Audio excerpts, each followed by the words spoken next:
Hi friends and welcome to Career Kul, the Educational Gurukul. In this video आपको मैं healthy institute of technology के बारे में बताऊंगा. We'll try to finish the video very fast, लेकिन मैं important points पे ज़रूर टच करना चाहूँगा. ओवरऑल रिपोर्ट एक समझ लें कि ये 2003 का सेटअप कॉलेज है, तो ऑलमोस्ट 20 ईयर्स इसको हो रहे हैं, तो अच्छा कॉलेज ही माना जाएगा.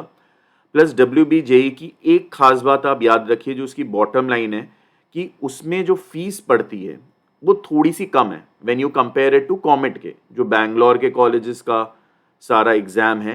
तो वहाँ पे जो फीस पड़ती है 15, 16, 17, 18 लाख तक पड़ जाती है. ठीक है, और प्लेसमेंट कभी कभी वैसा ही मिलता है, लेकिन यहाँ पे ऑलमोस्ट 10 लैक्स का डिफरेंस है.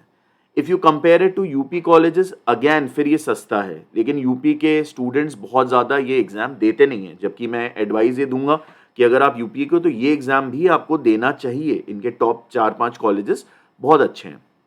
बिहार के स्टूडेंट्स काफ़ी ये देते हैं क्योंकि उनके पास भी पड़ता है, प्लस बिहार के अंदर कोई कॉलेज नहीं है. जो दिल्ली के लोग हैं वो ज़्यादातर कोशिश करते हैं कि वो जैक दिल्ली के थ्रू कॉलेज ले लें या NCR रीजन में कॉलेज लें. अगर उन्हें टॉप प्राइवेट कॉलेजेस जैसे कि Thapar, BITS Pilani, VIT, Manipal, SRM, KIIT ये नहीं मिलता है, तो फिर वो दिल्ली में ही लेना चाहते हैं. MPDT से भी अगर इसे कंपेयर करें तो भी ये थोड़ा सस्ता है. तो इसकी बॉटम लाइन WBJE की यही होगी कि कॉलेजेस थोड़े सस्ते हैं और प्लेसमेंट एक ठीक ठाक मिल जाता है. तो रैंक इसकी 200 टू 250 है, जो बुरी नहीं है बिल्कुल भी. अगर आप बाकी इंजीनियरिंग कॉलेज से कंपेयर करोगे तो इनके टॉप कॉलेजेस 200, 250 में आते हैं. वैसे ही जितने भी स्टेट के आपको कॉलेजेस मिलेंगे वो ज़्यादातर आपको इसी रेंज में मिलेंगे. यहाँ तक कि अगर आप यूपी के भी टॉप कॉलेज JSS AKG की बात करेंगे, इसी के आसपास मिलेंगे. हाँ, अगर आप उसमें जाते हो WBJE के अलावा कॉमेट के की तरफ, तो कॉमेट के में थोड़े टॉप कॉलेजेस आपको और हायर रैंकिंग मिलेगा.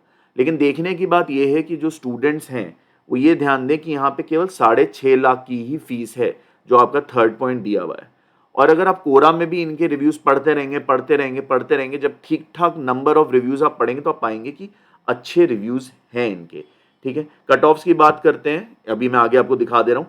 और फैकल्टी यहाँ मोस्टली आपको MTech करी भी मिलेगी और थोड़ा कल्चर आपको बंगाली मिलेगा. लेकिन बंगाली कल्चर की अच्छी बात यह है, जैसे कि साउथ का कल्चर है वैसे ही थोड़ा सा बंगाली कल्चर में भी इंटेलेक्चुअल चीज़ें थोड़ी पसंद करी जाती हैं. डिग्रीज अच्छी हो, आपने अच्छी चीज़ें पढ़ी हो, आपकी रीडिंग हैबिट्स हो, इसे अच्छा माना जाता है, which is different from UP and Bihar culture. थोड़ा सा ये डिफरेंट है वहाँ पे. तो आप इनके कट ऑफ्स देखोगे तो काफ़ी ये टॉप 3 या 4 कॉलेजेस में ही आएगा. 5 ले लीजिए, टॉप 5 कॉलेज में डेफिनेटली आएगा. अगर आप इनका कंप्यूटर साइंस का भी कट ऑफ देख रहे हो, टॉप में आप देखो अपने राइट हैंड साइड स्क्रीन पे, तो 182 से लेके 6000 के करीब करीब है, लेकिन ओपनिंग रैंक 182 के आसपास है. कंप्यूटर में इनके पास स्पेशलाइजेशंस भी हैं, AI/ML, साइबर सिक्योरिटी और डेटा साइंस के, और ये आपको तकरीबन 9000 के आसपास मिल जा रहा है. तो अगर आपको 9000 रैंक, 9, 9500 रैंक आ रही है, so this can be a good institute to choose. मैं बाकी ब्रांचेस के बारे में अभी डिस्कस नहीं करूंगा, बट वेस्ट बंगाल के अंदर food technology and chemical engineering ये भी अच्छी मानी जाती हैं. फूड टेक्नोलॉजी के भी वहाँ पे कंपनीज हैं. लेकिन कंप्यूटर साइंस डेफिनेटली यहाँ रिकमेंडेड है. 5.5 लाख दे के बहुत अच्छी डिग्री आपको मिल रही है, क्योंकि एजेंडा ये है, एजेंडा स्टूडेंट्स को लगता है ये है कि नहीं हमें बहुत अच्छा प्लेसमेंट मिले. वो मिलने के चांसेस बहुत कम होते हैं क्योंकि उसमें कॉलेज का रोल कम होता है. मेरा एजेंडा ये रहता है कि आपको सस्ते में BTech डिग्री मिले, क्यों, और वो ठीक ठाक कॉलेज में हो, एक ठीक ठाक लेवल के कॉलेज में हो. क्योंकि अगर उतना मिल जाता है, that is a sufficient, I would say sufficient starting step for a good career. हम लोग इनके अगर करियर के प्लेसमेंट्स के ऊपर भी अगर देखें तो प्लेसमेंट्स इनके कोई बुरे नहीं हैं. अगर आपको दिख रहा हो प्लेसमेंट्स एंड हायर स्टडीज में 1000 स्टूडेंट्स हैं. Number of students graduating in minimum stipulated period, that is 1000 करीब, और 868 का प्लेसमेंट हो गया है. और ऑलमोस्ट 5.25 की मीडियन सैलरी है. 5.25 की मीडियन सैलरी आज से 2-3 साल पहले अगर आप देखोगे तो आपको जो टॉप प्राइवेट कॉलेजेस बिट्स के बाद हैं उनका दिख जाएगा. आपको 6 लाख मणिपाल का दिख जाएगा, 5, 5.5 VIT का दिख जाएगा, KIIT का तो अभी भी 5.5 के करीब है. तो आपको ये दिख जाएगा. हाँ, उनके वहाँ स्टूडेंट ज़्यादा हैं, लेकिन फिर भी उनकी मीडियन सैलरीज अगर देखें इसी के आसपास है, तो इसे बिल्कुल भी बुरा नहीं माना जाएगा, क्योंकि उनकी फ़ीस तो बहुत हाई है और इसमें आपको बहुत कम फीस पड़ रही है. तो अगर आपको वो कॉलेजेस नहीं मिल रहे हैं, मैं हल्दिया इंस्टीट्यूट डेफिनेटली रिकमेंड करूंगा। अगर आप सस्ते में बीटेक सीएस करना चाहते हो, आपको खुद पे थोड़ा विश्वास है कि मुझे एक स्टार्टिंग पॉइंट मिल जाए, मैं थोड़ा समझ जाऊं और मुझे जॉब मिल जाएगा, फिर मैं अपने आगे का रास्ता ढूंढ लूंगा, क्योंकि आगे का रास्ता वैसे भी ढूंढना ही पड़ता है। आईआईटी से करके भी लोग फिर आगे एमबीए करते हैं।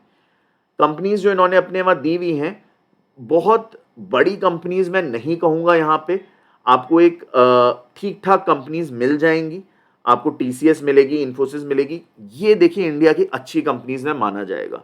लोग प्रोडक्ट बेस्ड कंपनीज को, जो इंटरनेशनल एमएनसीज हैं जैसे कि गूगल, फेसबुक और बाकी कंसल्टिंग फर्म्स, ईवाई और केपीएमजी, इनको ही अच्छा मानते हैं। लेकिन एक आईटी फर्म में घुसने के लिए एक स्टूडेंट को अपना करियर स्टार्ट करने के लिए इंफोसिस, टीसीएस कोई बुरी कंपनी बिल्कुल नहीं है। इंफोसिस एक्चुअली इंडिया की बहुत ज्यादा अच्छी कंपनी से माना जाएगा, आप काफी सीखोगे वहां पे। दूसरी चीज, आपका करियर वहां खत्म नहीं हो रहा है, स्टार्ट हो रहा है। तो लोग ज्यादा हाई जंप मारने की सोचते हैं और वो उनको फिर डिसीजन लेने में भी प्रॉब्लम करता है। दूसरी चीज, बाहर से इतना ज्यादा मार्केटिंग का जो चीजें होती हैं जो कॉलेजेस करते हैं, उसमें वो लोग फंस जाते हैं कि हमें हायर पैकेजेस मिलेंगे। इसीलिए मैं हमेशा रिकमेंड करूंगा कि थोड़ा धीरे चला जाए। एसेंचर, इंफोसिस, टीसीएस, टेक महिंद्रा बिल्कुल बुरी कंपनीज नहीं है। आप अगर इनमें फाइनेंशियल प्रोजेक्ट्स कर लेते हो, उसके बाद अगर एमबीए करते हो, तो आप डायरेक्टली फिर उन्हीं पैकेजेस में पहुंचोगे जिसका आप स्टार्टिंग से एक टारगेट लेके चल रहे थे। ये मैंने इनकी फीस का लगा दिया है, तो इनकी टोटल फीस विद हॉस्टल इन्होंने लिखी हुई है तकरीबन 5,27,000, which is very good. I would suggest कि अगर किसी को ये मिल रहा है, ज़रूर लेना चाहिए। ज़रूर सब्सक्राइब करिएगा। हमारे लाइव सेशंस होंगे काउंसलिंग पीरियड के दौरान, आप विजिट कर सकते हैं। हमारी फुल सीजन काउंसलिंग है, आप ले सकते हो। जब तक आपका एडमिशन नहीं होगा, हम आपके साथ चलेंगे, so that we keep you separate from outer influences and you can listen to what you want, because the answers are mostly inside of you. That's the basic principle of counseling, I think so. And do tell your juniors about us, that will really help us out. Now we'll just compare it to other colleges. देखिए UP के जो शुरू के 5-6 colleges हैं, UP के students आमतौर पे सोचते हैं यार मैं वेस्ट बंगाल क्यों जाऊंगा। एक्सपोजर, कल्चर, दायरा, ये बढ़ाने वाली चीज़ें नहीं सोचते। वो केवल ये सोचते हैं यूपी के स्टूडेंट्स कि हम यूपी में अभी पढ़ लेते हैं, फिर हम एमबीए करने बाहर चले जाएंगे। वो ज़्यादा बाहर नहीं निकलना चाहते, डर भी एक रीज़न हो सकता है, तो यूपी में ही पढ़ना चाहते हैं। लेकिन जो टॉप 4-5 कॉलेजेस हैं, उसके बाद अगर आप देखोगे तो आपको बहुत अच्छा माहौल नहीं मिलेगा। दूसरी चीज़, कंपनीज तो बहुत ज़्यादा यहाँ पे भी नहीं आएंगी। आपको टॉप कॉलेज 5-6 कॉलेज के बाद कंपनीज आना बहुत कम हो जाएंगी। प्लस यहाँ पे भटकने के और दिन भर पॉलिटिक्स में ही रहने के भी खतरे हैं कि आप पॉलिटिक्स की ही बात करते रहो। तो अगर आपको टॉप 3-4 कॉलेज नहीं मिल रहे हैं, पहली बात ये, आप फॉर्म तो भरो ही WBJE का, बस उसमें लोग ये बोलते हैं कि अब हमको वहां जाना पड़ेगा एग्जाम देने के लिए। I don't think so, that's a very big issue, because आप वहाँ एग्जाम दोगे, वहाँ के जो टॉप 2 यूनिवर्सिटीज़ हैं, जादवपुर और कैलकाटा यूनिवर्सिटी, वहाँ अगर आपका हो जाता है, that would be I think so that would be a good jump. MP colleges से भी मैं अगर कंपेयर करूंगा, फिर से फीस के बेसिस में कहूंगा कि ये कम है। टॉप प्राइवेट कॉलेजेस में मैं बोलूंगा चलिए वीआईटी, मणिपाल, केआईटी, एसआरएम, अगर आपको मिल रहा है सीएस आप ले सकते हो। बट अगर इसके नीचे की ब्रांचेस हैं तो यहाँ पे भी देखा जा सकता है। कॉमेट के को मैं डेफिनेटली क्वालिटी वाइज एजुकेशन की, प्लेसमेंट अपॉर्चुनिटी वाइज ऊपर रखूंगा थोड़ा सा, क्योंकि वो बैंगलोर में है, वहाँ पे कंपनीज ज़्यादा हैं। बट अगर आपको वहाँ लोअर कॉलेजेस मिल रहे हैं, अगर आपकी 10-12 हज़ार के बाद रैंक आ रही है, तो WBJE भी बुरा ऑप्शन नहीं है। आपने ऑलमोस्ट 10 लाख रुपए बचाए हैं। 10 लाख रुपए में आप उतना सीख सकते हो जो पूरे बीटेक में आपने नहीं सीखा होगा। सो ज़रूर सब्सक्राइब करिएगा, एंड जो भी आपके डाउट्स होंगे आप हमको लिख सकते हैं। व्हाट्सएप पे हमारा नंबर दिया गया है, will try to answer them. आपको बुक करना है सेशन, हमारा नंबर दिया गया है। ये हमारा एक प्लान रहता है देखने के लिए कि कौन से टीयर में लाई करेगा आपका कॉलेज। तो अगर आपको अपने कॉलेज का मीडियन पता होगा, तो आप इस ब्लैक वाले उसमें अपना मीडियन ढूंढ के देख सकते हैं कि परसेंटेज प्लेसमेंट वहाँ कितना होने वाला है। 10 लाख के ऊपर कितने परसेंट बच्चे प्लेस होंगे, 6 से 10 लाख में कितने परसेंट, और 6 लाख से नीचे कितने बच्चे प्लेस होंगे उस तरह के कॉलेज में। हाईएस्ट में मैं बहुत ध्यान नहीं देता कॉलेजेस के, हाईएस्ट बहुत ज़्यादा मैनिपुलेटेड होते हैं एक तरह से। हमें बेस सैलरी देखनी चाहिए, हाईएस्ट नहीं देखना चाहिए। So thank you very much. हमने इसमें placement, similar college, important doubts, faculty fees और ROI कवर कर लिया है, कट ऑफ और ओवरऑल रिपोर्ट भी कवर कर लिया। अगर आप हमारी सर्विस चाहते हो कैरियर काउंसलिंग की, अपनी यूनिवर्सिटी सिलेक्शन या करियर सिलेक्शन में 1 घंटे की, उसकी नीचे कॉस्टिंग दी गई है, आप देख सकते हो। अगर आप आधे घंटे का सेशन चाहते हो वो भी नीचे दिया गया है। अगर आप चाहते हो कि हम आपकी पर्सनालिटी असेसमेंट करें जिसमें हम 3 तरह के टेस्ट करते हैं, या आप चाहते हो हम आपका आईक्यू एग्जामिन करें, आप बिल्कुल हमसे कांटेक्ट कर सकते हैं। इसमें 2 से 3 सेशन लग जाते हैं। फिर इन चीज़ों के बिहाफ पे हम आपको एक रास्ता बताने की कोशिश करेंगे which will be satisfactory to you in all aspects what we think we can do about it. Choice filling भी आप हमारे साथ ले सकते हो, उसके अलग चार्जेस हैं। एंड हमारा प्रीमियम कॉलेज सिलेक्शन होता है टू योर बेस्ट कॉलेज और थ्रू योर बेस्ट एग्जाम, वो भी आप एक बार देख सकते हैं। So this is my profile, this is our co-founders profile. Thank you very much. This is Career Cool. Thank you for watching.